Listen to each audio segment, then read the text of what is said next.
get it.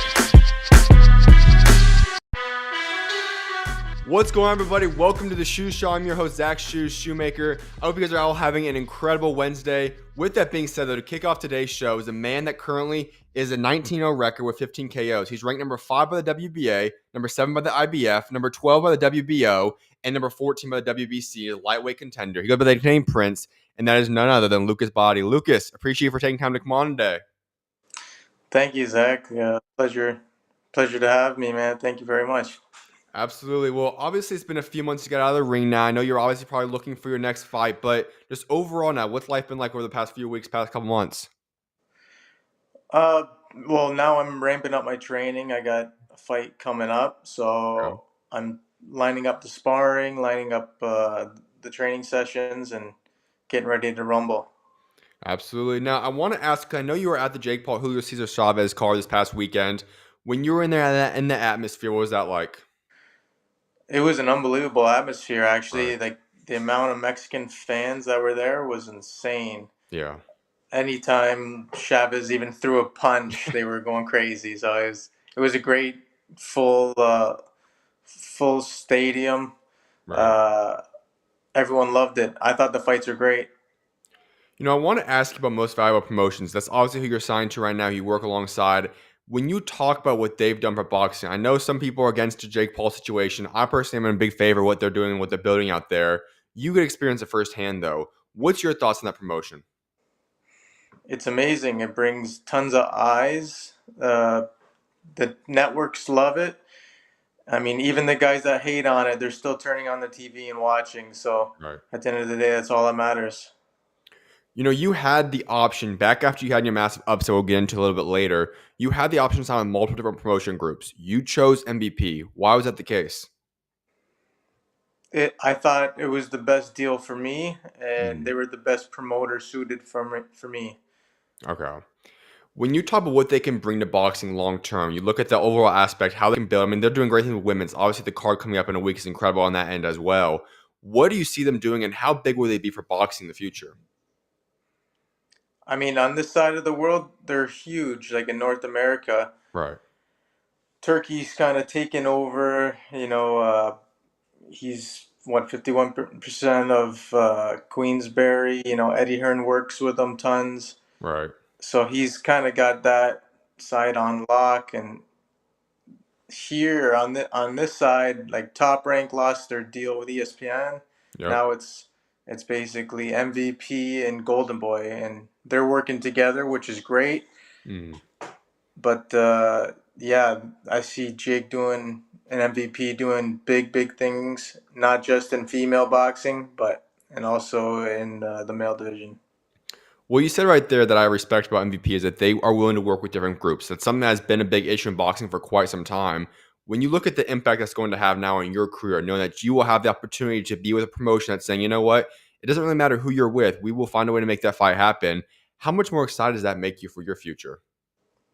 It's huge because sometimes politics get in the way of the big fights. Yep. MVP is willing to work with anybody. At the end of the day, they just want to put on amazing fights for the crowds, Right. and that's important to get the big fights. So having them on my team is major. In regard to Jake Paul, I know he's also been someone that's the promoter, obviously doing the fighting aspect as well. You've been able to work alongside him now for about roughly almost a year now. When you talk about him outside of the ring, because I know once again he's a very controversial figure. A lot of people don't know him and what he's like on the business side, that aspect. What is he like in that component? Oh, he's a great guy. He's got good sense of humor. He works hard. Mm, He's dedicated to his craft, and at the end of the day, he's a businessman. But he's very smart, and his boxing ability is improving every time he steps in. absolutely. Now I want to get into your career so people can get to know you better, Lucas. But before I go any further, I have to ask you this question. You know you have the nickname Prince. Where did that come to be? How'd you get that nickname? That came from the amateurs, Mm. probably like 2012, and it kind of just stuck. Is there a story behind it, or who kind of gave it to you, and how did you kind of run with it then? Yeah, somebody announced me in the ring as you know Prince Lucas Body, and ever Okay. since then we just ran with it. Absolutely, man. Well, let's go into this other part. You're from Canada, Niagara Falls, Ontario, to be more specific. And growing up out there, what was it like growing up in that out there? Um, Niagara is a small city, Right. so you know, growing up playing other sports like hockey and soccer, you're playing against the big cities like the Toronto, Mississauga, and we it was tough. It was tough competing against them because they got huge population compared to us. Right. But it gives you that fighting edge. You know what I mean? You really wanna win against these bigger cities and bigger teams. So I think that's what gave me that fight. That fight in me came from other sports, and Mm. it it basically it wanted me to train into a sport that I didn't have to rely on anyone else. I Okay. wanted to be a world champion, and I wanted to be the best fighter in the world, and that's how it came along. When you made that transition into boxing, why did you make that change? Why did you say, you know what, boxing is what's kind of meant for me? I feel like this is the right sport. Why was that the case for you? Just I was super competitive, and Okay. anytime I played any other sport, I wanted to start a fight. All right. When you made that transition, when did you start to realize that you have the potential to go become the type of fighter that you are today? That's a good question. Because the first time I, fought in, provincials and nationals, I came up short, and all Mm. my other teammates were winning golds. Uh, but I think it gave me, a drive. Like I got that competitive edge to me. So Okay. when you see other guys doing better, your teammates, we had that inner competition within our circle. Mm. Um, I think that gave me the motivation and the drive to win and be the best. Okay. So if I were to told that younger Lucas, when you're in your middle teens, let's say per se, I were to say, by year 2025, you're going to be a man that's ranked in the top 15 of all the different sanctioning bodies. You're a man that's going to be potentially setting yourself up for a world championship fight in the near future. 19-0, 15 KOs at this point. What would your reaction have been?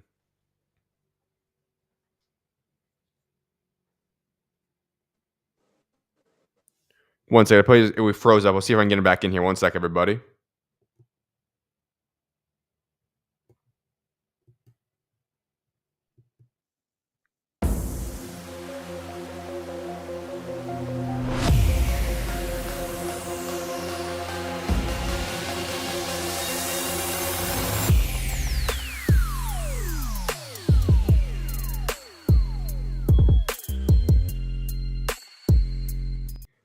So Lucas, right back where we left off then, if I would have known you in your middle teenage, let's say, and I would have come up and told you, you're going to be 19-0, 15 KOs, ranked in the top 15 of all different sanctioning bodies, what would your reaction have been?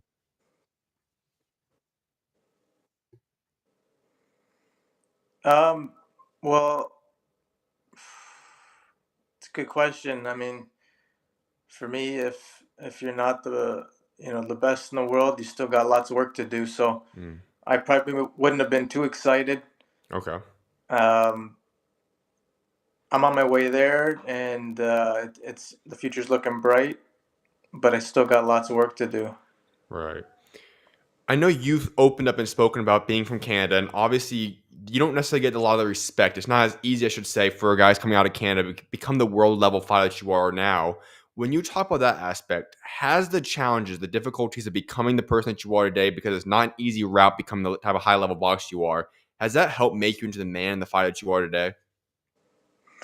Yeah, for sure. I mean, there's probably tons of aspects that really formed me to who I am today. But yeah, coming from Canada, there's not much spotlight on us. Right. That's why you need that promoter like an MVP or a major promoter to really shine some light on us. Hmm. Uh, but yeah, I think there's tons of aspects that really formed me to who I am.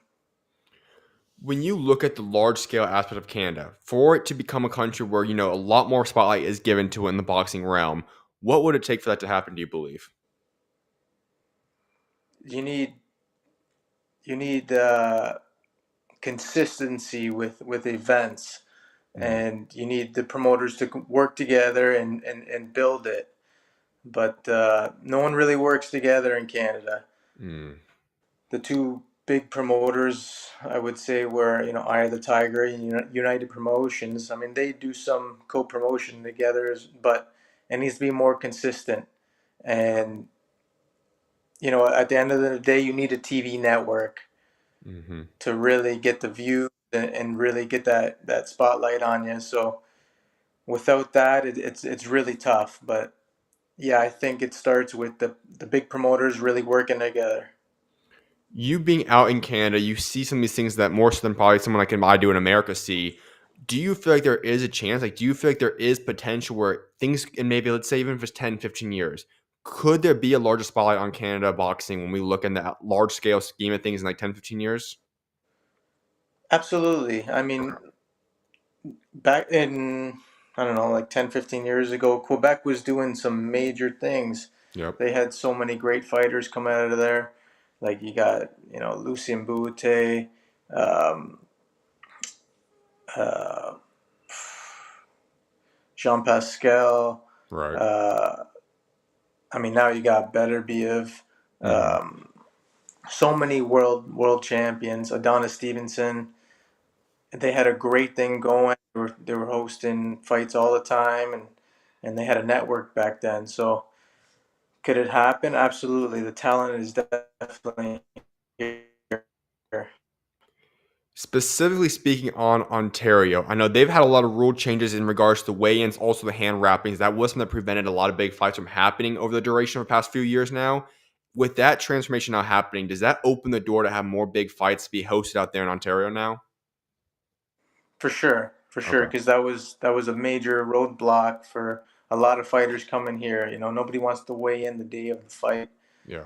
We're like the only province and probably one of the only places in the world that had that day of weigh-in, which was just not very smart, I guess. Right. And yeah, the hand wrap rule, that was absolutely nonsense. So thank God that's out the window. Now we can actually protect our hands properly. Hmm. When you also talk about your amateur career, you had roughly 100 fights. You were part of the national team in 2014 to 2018. When you reflect back on that point in your life, what was that experience like at the amateur ranks? Um, the experience of actually getting in the ring and fighting was great. Mm-hmm. But the Canadian system, it wasn't great at the time. We weren't getting that many fights. I would have loved to fight twice, three times as much as I did. Mm, Especially on the international stage, you really need that if you want to compete with the countries like Cuba and America and right. all the European countries. It's tough if you're not in there on a regular basis fighting like the top guys in the world. So that was one thing that Canada wasn't great at, was when we would go to international tournament. It was like almost like a deer in the headlights because we weren't used to it. Mm, And these other countries, like they're fighting every weekend, every other weekend, whatever. They got right. hundreds of international fights.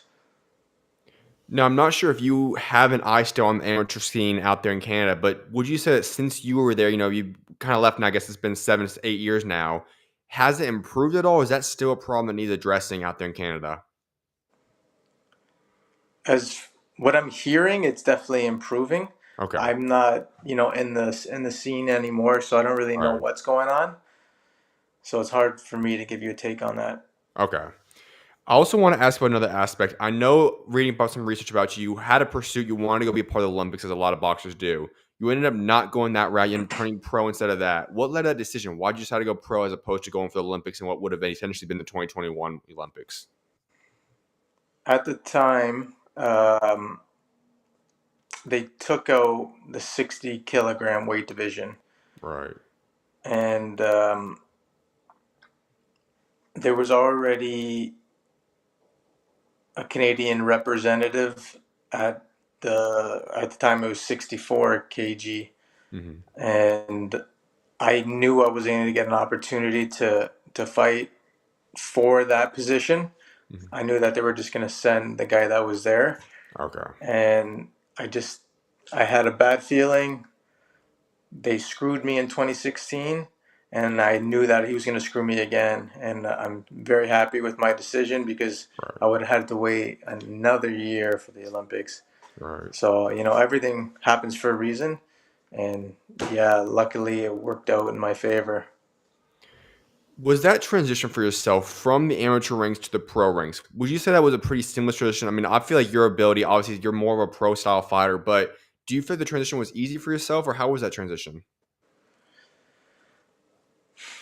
Good question.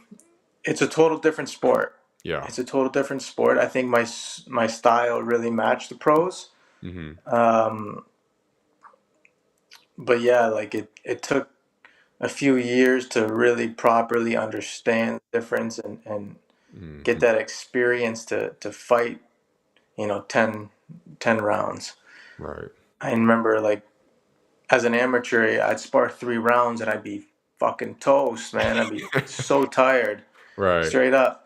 And now, like, I come off like the couch and spar 6 rounds, no problem. I know it's a different pace, but it's also a different mindset, Yeah. and it's totally different. As an amateur, it's like go go go go go, Yeah. and now I kind of get to relax and think about things. I mean, you don't want to start too slow, but there's kind of got to be that happy medium. Right. Now, to kind of go a little bit deeper on that, because obviously a lot of people that tune into this do not exactly have experience of jumping from the amateur to the pro ranks. There is a massive difference, obviously, with the 3 rounds aspect. You can kind of go all out. When you have, obviously, the longer rounds, you have more pace and different things like that. What would you say would probably be the most difficult portion of that transition from amateur to pro, the hardest aspect of that transition, at least for yourself? What would that be? The hardest, I think, the hardest thing is to keep that focus for 10 rounds straight. And Mm, I mean, in this sport, you lose focus for a split second, you could be on the canvas. right. That's the difference between the amateurs and the pros. Most guys can't focus 100% for 10, 12 rounds. That, I think, is the hardest part about pro boxing. I like that take, man. So 2020 rolls around, COVID year, we already know about that situation. Obviously impacted everybody differently. For boxers, it shut down the whole boxing scene for the most part. But there is a story I want to get into. You decided to go out there and fight in Mexico. That's pretty much your only option out there. And now correct me if I'm wrong on any of these portions of the story, but you end up going out there and fighting Alejandro Hernandez. You had a broken hand going in. You break your hand, the other hand now in the midst of that fight. You also don't have a coach there because of the restrictions from COVID. That had to be quite the situation there. So, like I said, if I'm wrong in those positions, kind of correct me there, but kind of just give us that story. What all happened in 2020 when you fought out there in Mexico? Yeah, I mean, you basically nailed it. Okay. I broke my hand before the fight, and I was just so pissed off at the world that I couldn't get a fight. And I said, I don't care. I'm going to go anyway. I'm going to fight. If I have to use my right hand, I'll use it.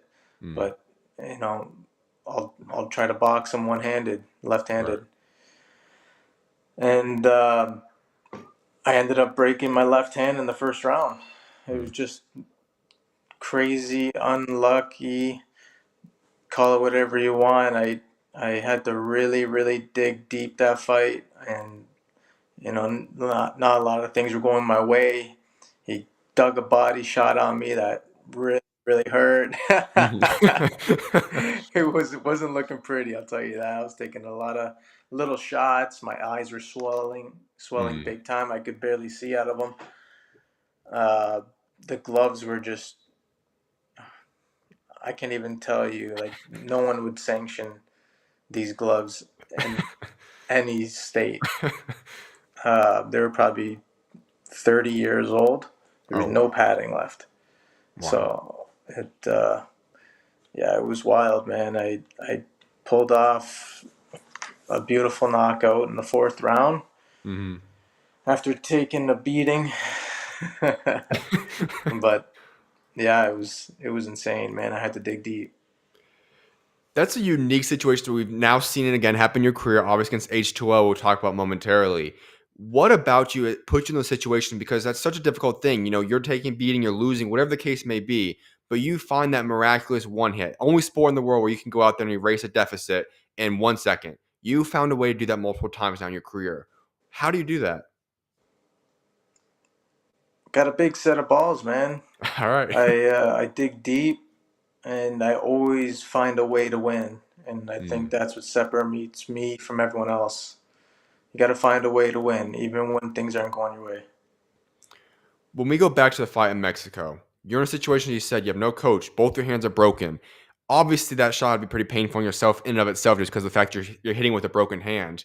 When you just break through and you have that moment where you drop him, you get the win in the fourth round, what goes through your mind? Oh man, it was like a huge relief. Mm. Yeah, I can't even explain that. It was, you're going through these rounds where like, holy man, you're thinking, how can I get this guy out of there? And you finally pull it off, and it's just like a huge weight off your shoulders, man. If I were to have known you at that point in time, you're going through the COVID pandemic. You just recently have now turned pro. You're going through a tough fight right there in Mexico. Would you expect to have been in the situation, the place that you're at today, at that moment in time? But I expect to be where I am at that time. Correct. Um, I thought I would have been here sooner, to be honest. Okay. Things didn't progress as fast as I expected. I thought as I like when I turned professional, I thought 3 years I'll be in the position that I am right Mhm. now. Gotcha. But it's been six. It's been double. Mm. So sometimes good things take time, right? You gotta Right. just roll with the punches.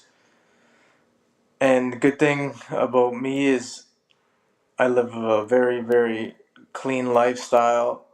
I don't party. I don't Mm. do nothing negative to my body. So I'm a very young 31-year-old. Okay. Um, and yeah, what else could I say? I'm still learning. I'm still getting better. Right. So I think that's a very important factor as well. For so many people that are not fighters, they don't understand the patience that comes with being a boxer. It can take a long time to reach the position that you're at. And you kind of alluded to that right there. There's so much politics to get involved. There's so many different situations. And then you throw in the aspect you had to deal with the COVID pandemic as well, which was not helpful. When you talk about just the patience, the determination, saying, you know what, I know I can be great. It might take time. It's not going my way. What kept you so bought in? What kept you so determined and focused on your career throughout all those ups and downs? That's just something I'm born with, man. Okay.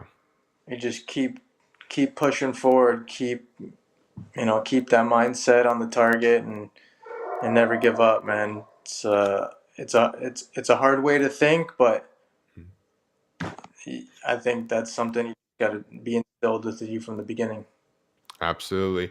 Let's fast forward to the moment, which is just about nearly 1 year ago now, that kind of puts you on the spotlight around the whole world now, made you a massive name. You go out there, 3 week notice to begin with. You're fighting a guy in H2O who is obviously a very highly regarded prospect at that point in time. And you take this fight on 3 weeks' notice. Can you just take us to the negotiating process? How'd that fight just come to be to begin with? I just got a call. They called me 3.5 weeks out, and I wasn't in the gym because I just fought like 3 or 4 weeks before, so I took Right. some time off. And they gave me a call, and I really had to think about it. Not that I thought long about it because the fight got made within 24, 48 hours. Okay. But I thought, this is the opportunity that I've been waiting for. Hmm. I watched some video of him, and I thought, there's no way this guy is gonna last 10 rounds with me. I knew he was very, very talented. He was a special prospect, But in a 10-round fight, like I said, it's very hard to stay focused for every minute of every round Mm, in 10 rounds. And I just knew that I'm going to knock this kid out. I'm right. going to get him. I'm just going to be tough, and I'm going to get him late. I thought I was going to get him like 7 to 10. I actually got him out in the six, so it Right. happened a little sooner than I expected, but it went exactly the way I expected it to. You talked about something, and I forgot about that component too. That you obviously were not going to be in a complete in boxing shape, I should say. Obviously, you took 3 or 4 weeks out, so you're kind of semi in shape, I should say. But when you're in a position, you get this phone call, and you realize it can be a life changing ultimate or opportunity as it ends up being for yourself. But at the same time, you're not 100% locked in and focused as you would have been for a normal fight camp. When you're in that type of situation, what was the pros and cons, and why did you ultimately choose to say, you know what? I'm going to take this fight, even though it's not, the number one position shape and all those things I could have been in.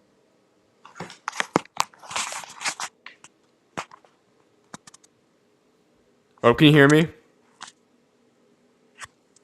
Here, Tess, 1 sec. I'll go on a quick commercial break so we can get what's figured out.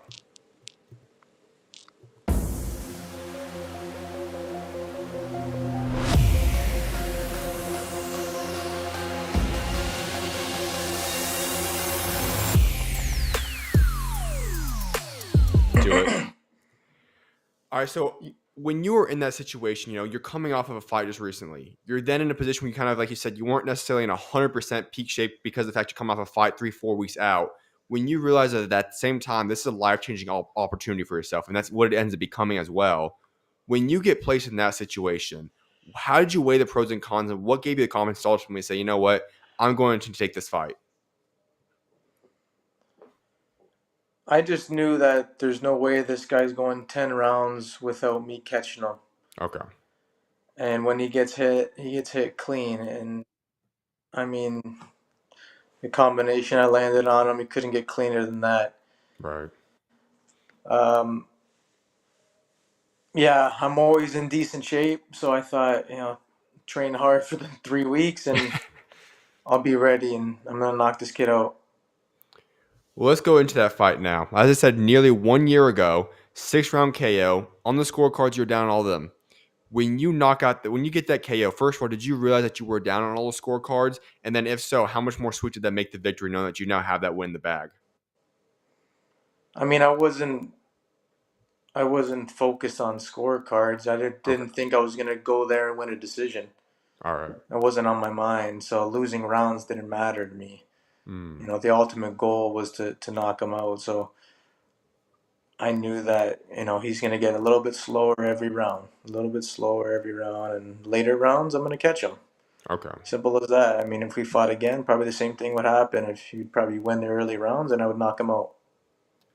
That was actually my follow up question then. I know there's been rumors, people have talked about the fact that they want to see the rematch. Is that on the table? Is that something we can actually see down the road? If there's benefit to me, for sure. I Okay. mean, right now, if I fought him, I'd be taking a step backwards. It doesn't make sense. He's got no value. He hasn't fought since. I mean, other than me, he hasn't fought anyone else. So Right. I'm I'm looking for world titles. I'm not looking to satisfy Joe Blow for a rematch. I mean, it makes no sense. My next fight, I'm going to be fighting a former world champion and a guy that's ranked in the top 10. So it's like I said, I'm looking for the world titles. I'm looking for the big major fights. I'm not looking to take a step backwards. Absolutely. Now, I also want to ask you this other aspect. Your life has changed drastically. When that knockout happened, you get knockout of the year. You end up getting your name blown up around the entire world. You become an international brand in a sense now. Did you expect that night to change your life in the ways that it has now? I expected to do bigger things, to be honest. Okay.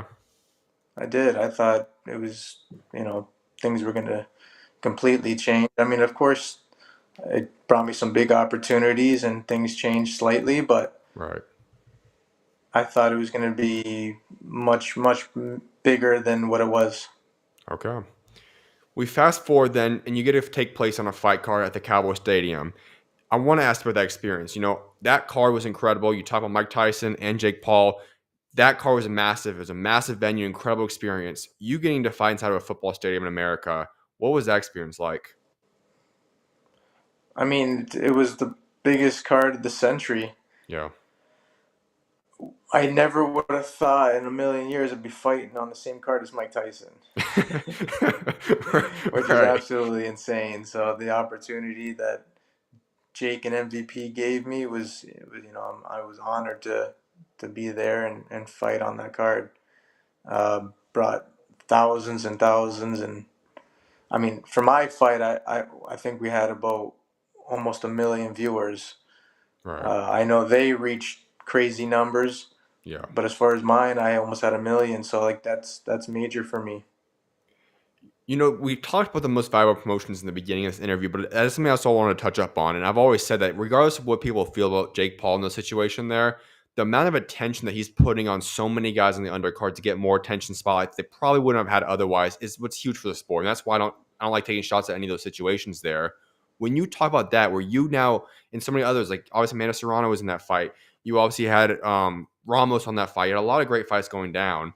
How big is that for the sport when you just talk about the amount of eyes now being drawn onto you guys and the undercards?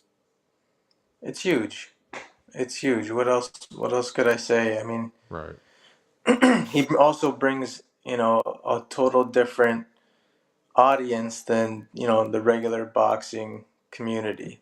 right. So it's amazing for everyone, from the networks to the fighters to everyone involved, and it makes the atmosphere so much more better when you're there in person. Last fight I want to talk about before we talk about future plans for yourself. You fought March 7th in Toronto, Canada, headlining. What was that fight like? It was a great fight. The kid Yeah. was a very good fighter, southpaw, strong, Hmm. and the fact that no one knew him, they didn't know what to expect. But that kid was a very good fighter, and Right. I think he's going to surprise people in the future. Um, I won on the scorecards very clear, Yeah. and I felt great in there. I thought I could have done a little bit more, but like I said, that kid was a very good fighter, and it was my first time fighting the southpaw as a pro. Hmm. But yeah, all in all, I was happy with it. Now, correct me if I'm wrong here, but my guess is you want to take the Southpaw fight to help prepare you possibly for some other big opportunities at 135. Was that part of the mindset behind it? Is that why you want to take that fight? Exactly. That was Okay. that was the whole objective of having him come in and fight. Right. Three of the four world champions are southpaw, so it's Exactly. Yep. you got to start getting used to it. Well, let's talk about future plans for yourself. You have yourself in great position right now. You are, as I said, top 15 ranked all across the board, all the different sanctioning bodies. You have opportunities to fight for many big fights right now. When can we see you back in the ring? What's in store for you in that regard? I'll be back at the end of August. It's going to be announced probably in the next week or so. Okay. Uh, Big fight, probably for a WBA title. All right. Um, and yeah, like I said, I'll be fighting a former world champion. So I'm not gonna spill the name yet, but it'll be announced very soon. All right. The WBA is the one I would have guessed you're going to possibly going for because we know Lamont Roach is most likely going to vacate it in the near future. Would this one most likely be for the interim title for the time being, or would it be for the full-on title, and assuming that Lamont Roach then moves on? My next fight, no, it won't be. Okay. It won't be the interim, but it'll probably be one below that. Okay, so more of the title eliminator in a sense? Yeah. Okay. Now, when you talk about the situation, obviously we don't know exactly who the person is, at least we don't, but when you talk about that moment, what do you see happening in that fight, and where do you see that fight taking you then in the future? This one should get me, in the top three for sure. Right. It's going to be a great fight. I think it's going to be an exciting fight. But at the end of the day, someone's got to go to sleep, and it's not going to be me. All right. I love that. Now, there is something I just want to throw out there for yourself. I know obviously you have this other fight lined up right now. There is a man that just fought this past weekend, had a quite the statement victory, Floyd Schofield Jr. I know some people have had some rumblings and saying that would be a great fight between you two, whether that be now for the WBA interim, that be possibly, I guess, after this upcoming fight for yourself. Is that a fight you'd entertain? Would that entice you in terms of that fight being made? Absolutely. I'd love to fight next after this one. at the end Okay. of the August. Hopefully, all the cards play out nicely, and that's the way it goes. Fight this guy, get a top 3 position, fight Schofield for a title eliminator or interim title, whatever. All right. Well, I guess that kind of answers my next question. So I just want to ask you to follow up to that point I was going to ask you, and that is, okay, let's look at the next year for yourself. That put us right around summertime of next year. Where do you see yourself at that point in time? World champion. All right. I love it. World champion, yeah. I plan on fighting world title, within the next 12 months for sure. All right. Now, I just want to pick your mind, since you obviously know the scene at 135 quite well. There are quite a few big fights happening in the division within the next 8 weeks, I should say. I just want to see your prediction on some of them. First one up, we know Tank Roach hasn't officially been announced yet, but I think we all know it's happening August 16th. Who do you see winning that rematch? Man, I'm the worst at predicting fights unless they're my own. All right.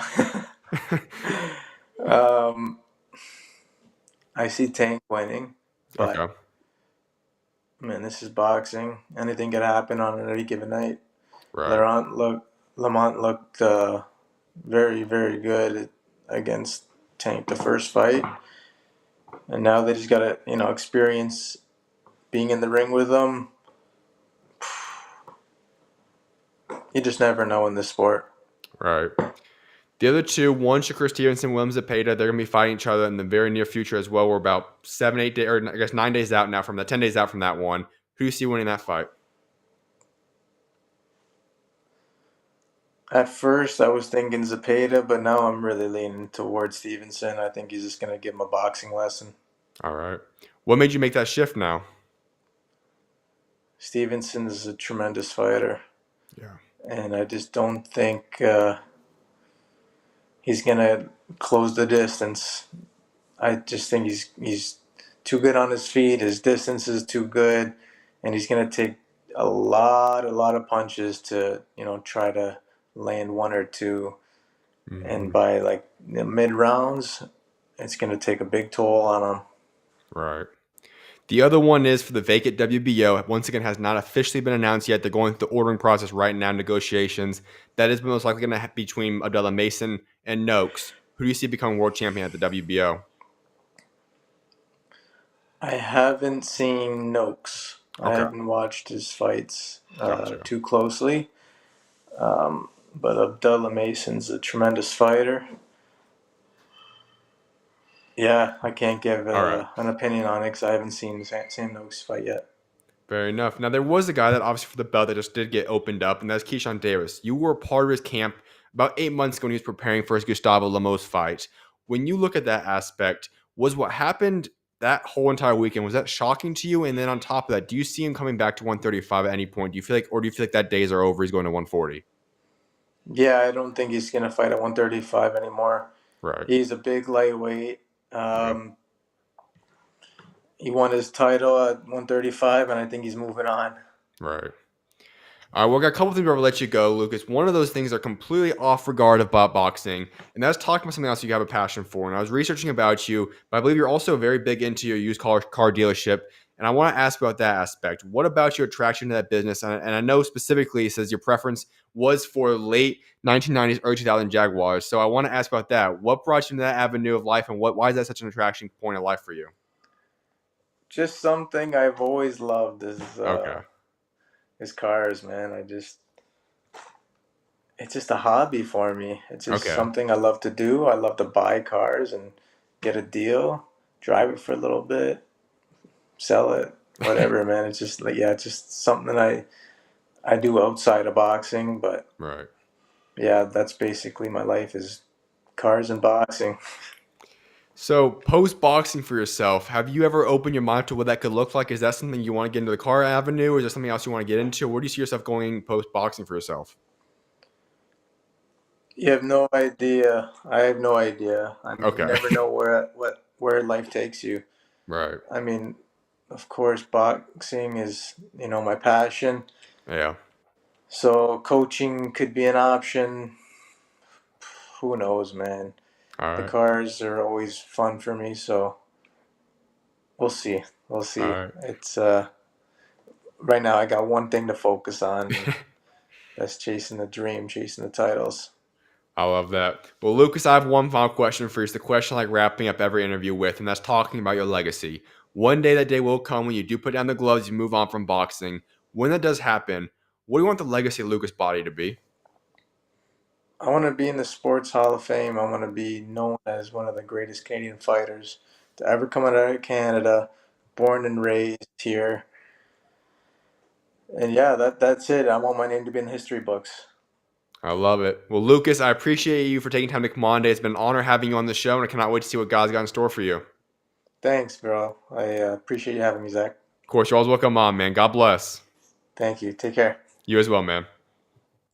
I appreciate you guys all for tuning in to today's show. I'm going to have that clipped up and edited out later on today. I'm not sure exact timing because I do have a basketball show coming up later on today as well. But before the end of the night, I will have that uploaded for you guys to go check out if you guys did not catch the live. With that being said, though, I'm going to go on a very short break, and then we'll be getting into a few different topics in regards to Jazza Dickens' massive upset win just a couple hours ago, as well as some other boxing news. So stay tuned. I'll see you guys in just a couple of short minutes. See you guys shortly.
What's going on, everybody? Welcome back to the SchuZ Show. I'm your host, Zach, SchuZ Schumaker. I appreciate you guys all for tuning in today. I hope you guys are having an incredible Wednesday.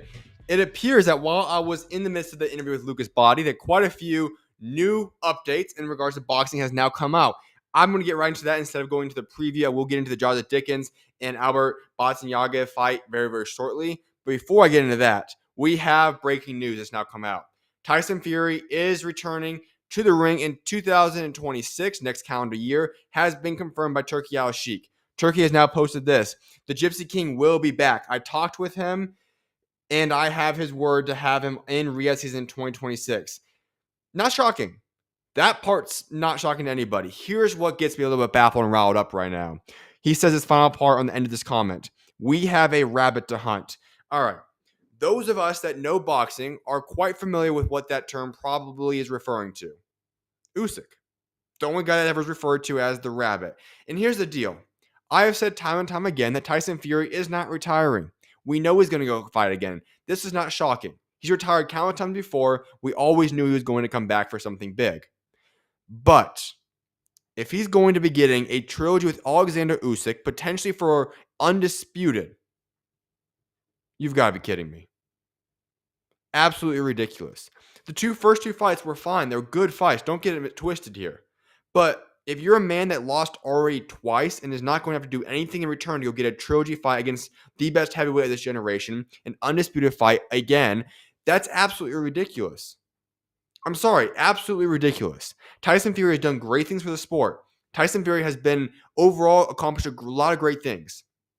It does not mean you get a trilogy with Alexander Usyk for undisputed potentially again. If he was going to come back, the fight that's always made the most sense, hypothetically, from a financial standpoint, also a legacy standpoint, was to make the Anthony Joshua fight happen. And my assumption all along was that he was going to return to boxing and was going to go out there and fight Anthony Joshua. That fight made a lot of sense. It's going to bring in a ton of money. It's one, if not the biggest fight in boxing to make. You're going to host at Wembley Stadium. The money will certainly be there. The legacy will certainly be there. And the winner of that fight would realistically, in a certain sense, have themselves set up then because of their name, accomplishments, accolades, so on and so forth, to maybe go get another shot at Usyk. But coming straight out of retirement and getting a shot with Alexander Usyk is ridiculous. In no way, shape, or form should Tyson Fury be able to return from retirement and get that trilogy with Alexander Usyk. I will say this one aspect about this. If Usyk is the one out here saying, I really, really, really want to fight Tyson Fury a third time, that's what I prefer. I'll go out of boxing if I get that fight. Then you know what? If that's the case, then I'm not going to throw too much of a fit because Usyk, if he is undisputed and he defeats Daniel Dubois, I would like for him to go fight Joseph Parker. But if Usyk, he's accomplished everything he's accomplished. He's a first ballot Hall of Famer, the best heavyweight of this generation.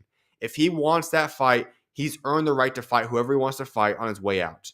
But if that is not the circumstance, and this is something that Turki Al-Sheikh is pushing, and he wants Fury to get a third shot at Usyk, or whatever the case may be, but if it's anything outside of Usyk demanding that this is his go-away fight, then that's absolutely ridiculous. There is no place in boxing for Tyson Fury to be getting right out of retirement for the however many times he's done this now and get a shot for an undisputed heavyweight championship. Absolutely ridiculous. So I hope that's not the case, but I guess we'll have to sit back and wait and see. The prelims now have been announced, made official, I should say, for the Pacquiao-Mario Barrios fight. The biggest thing I've always have gone back and said about this is this. The Pacquiao fight is a disgrace in my opinion. I don't like it. I don't think it should happen. That's my thoughts on it. But the undercard is looking very, very good. And with the prelims that have now been announced, it looks great. Gary Russell Jr. is making his return against Hugo Castaneda. David Piscasio will be making his return to the ring. Mark Magsayo will be fighting as well. There's a lot of great fights on this card. And let me just add this on. July 19th, please, if you're a boxing fan, your calendar should be booked for what's going to be happening and going down on July 19th. That day will be one of the best days for boxing that we have had in a very long time. Remember, Usyk, Daniel Dubois, and that card will be happening in America at least early afternoon. Then we're going to transfer right on over into the entire Manny Pacquiao Barrios fight card, as well as Pumalela Kafu Bam Rodriguez fight card. July 19th will be stacked in a very, very special night of boxing. Also, the IBF has now ordered Dimitri Bivol to fight Michael Eifert. I expect the IBF title to get vacated, and then we'll see Eifert Wallace fight for the IBF title. In a way, it's disappointing. You know, this could have been an undisputed fight. Then the whole David Benavidez thing happened. I feel like once the Benavidez situation happened, the other sanctioning bodies are like, all right, let's move forward with this as well. It's going to be tough for David Benavidez because it would have been cool to see Benavidez get the winner of Bivol Beterbiev for Undisputed. Unfortunately, that would not be the case now, it appears. Now, where would that fight possibly happen? I see Matchroom Australia or Paddy Dominic Crocker also being a case for that one. A couple of things I want to get into is this. Jarrell Miller has been throwing a little bit of a fit recently, complaining that he cannot seem to land another big fight for himself. Now, that's baffling to me. Jarrell Miller, yes, he's a fine fighter, but let me make this very clear right now. If you're Jarrell Miller, you have to put yourself in the shoes of every single person you're trying to make a fight with right now. You just had the Fabio Wardley fight. You left that fight. You had opportunities to fight Anthony Joshua in the past. You've had opportunities to do so many other big fights. You have failed PED tests. You have had injuries. You've pulled out and removed yourself from fight after fight after fight. What are you doing? There's only one person that deserves the blame for what's currently happening in Jarrell Miller's career. And that's himself. And this all kind of stemmed off of the fact that him and Derek Chisora clashed. Jarrell Miller wanted to go out and fight. And Chisora accused him of saying, listen, man, you have a PED history. I'm not going to fight you because of that history you have in the sport. It's not okay. I'm not going to put up with it. You're a liability. And that's the fact of the matter. Jarrell Miller is a liability to a lot of guys. You cannot safely book a fight with Jarrell Miller and count on him making it to the ring on time. Because of PED history, because of injuries, other things going on.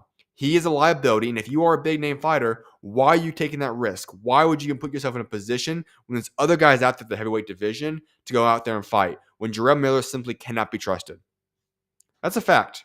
And so if you're Jarrell Miller going out here and complaining about not getting another big fight, you literally just had the opportunity to go fight Fabio Wardley, and you botched that opportunity. You've had massive opportunity after massive opportunity. Turki Al-Sheikh has come out and helped you. He's given you an opportunity with Daniel Dubois. He's given you opportunities to go out there and fight Andy Ruiz. But you have botched so many big opportunities for yourself. And the only guy that can be blamed for that is Jarrell Miller himself. No ifs, ands, or buts about that. The last thing I want to get into today before I wrap up, and also real quickly, if you guys have any comments with topics you guys want me to get into on today's show, put that in the chat. I'll make sure to get into it. I do see some of you guys, Adam, Ram, appreciate you guys for tuning in today. I'll make sure to address some of those things as well. And Ram, actually, yes, that's what I'm going to hop into right now. This morning, I guess I should say afternoon my time, was about 1 hour ago, Jazza Dickens made his return to the ring, and he had an incredible performance. All right, I previewed the entire fight on yesterday's show. I said this, listen, I honestly did think Jazza was not going to win the fight, so I'll stand corrected there. I was wrong in that aspect. But for Dickens, he is coming off of already upsetting massive guys. He's already come off of a big upset to get himself even into this position again. But age and all these different factors were certainly going against him. He went into this fight against the man who was the interim WBA super featherweight title holder, Albert Batyrgaziev. And in this fight, he was a 6-1 underdog. And it makes sense. Listen, Albert's younger. He's not been taking as much damage, so on and so forth. That's why I had Albert winning the fight by decision. Dickens had other plans. And all I'm going to say before I go any further on this fight, hats off to Jazza Dickens. No other way to put it. This man is as resilient, is as gritty as they come. This is a man that does not back down. This is a man that does not care about your rankings, your updates, your whatever the odds are. He doesn't care about any of those things. This man will go to war and clash no matter where it is, what time it is, and you have to respect that out of a man. He is one heck of a fun fighter to watch. I always have great respect and enjoy watching him fight. And listen, I already said I picked him to lose this fight. I was wrong, but I don't think anybody expected him to walk up on into Istanbul, Turkey, and pull off the upset against the WBA interim champion in the 4th round with the stoppage. Absolutely dominant performance. Hats off to him. He proved me wrong. He proved a lot of people wrong. He went out there and once again pulled off an upset. And now, at his age, at this point of his career, he is now the interim WBA super featherweight title holder. And that deserves a ton of credit because he had to prove a ton of people wrong, overcome great odds to get back to this position. So hats off to him. So what's next for him? Well, there's about 3 options I'd say are realistic for him. You have the opportunity to now fight Hayota Tsutsumi. That one can make a lot of sense. You could fight Eleanor Samedov, or you could go fight Raymond Ford. Those seem to be the options I would see for the full title in the future. Remember, the WBA is likely going to be vacated in the near future for Lamont Roach, moving on up to 135 permanently. That would open up the WBA. That right there would be a great situation for him to go fight in, and those 3 guys are the guys I see possible. Obviously, Raymond Ford, it gets interesting. Raymond Ford has the fight against Anthony Kakasi, who I do think he will beat Kakasi in that fight, but it's a very tricky fight. It's a almost 50-50 fight. I would give the slight edge to Raymond Ford in that fight, but those two guys, that's not an easy fight to say the least. You're talking about two guys, in my opinion, that are probably top 5, 6, maybe even 7 in the weight class. I'd say probably 2 top 5, top 6 guys. That is going to be a tough, tough fight. And so now you do put yourself in a position where if you don't win that, things get a little bit tricky. But the idea here is that Raymond Ford goes out there and defeats Anthony Kakasi in August, that he would then set himself up to go fight Jazza Dickens potentially now for the world championship, probably later this year, maybe even early 2026. So that's what appears to be on the table at this point in time. But that's in the future. We'll discuss that when the time comes. Right now, the Flowers deserve to be going all out to Jazza Dickens. One heck of a masterful performance. Incredible job. Hats off to him. No other ways to put that. Just absolutely phenomenal performance. He looked absolutely incredible. What a fight. Way to prove people wrong. He made a statement today. With that being said, though, I appreciate each and every single one of you guys for tuning in to today's show. I will be coming back live tomorrow. It's going to be at 2 p.m. Mountain Standard Time. Obviously, that depends on where you guys are at, what time that will be at. But I will also be coming back live. It will be a basketball show this time around at 3 p.m. Mountain Standard Time, which is just about a little bit under 2 hours from now. So I'll be back live in just a couple of hours. I'll see you guys shortly. But if you guys are boxing fans, I'll check in and see you guys tomorrow on the live at 2 p.m. Mountain Standard Time. I appreciate you guys all for tuning in today's show. May God bless you guys all, and I'll see you guys tomorrow. SchuZ out.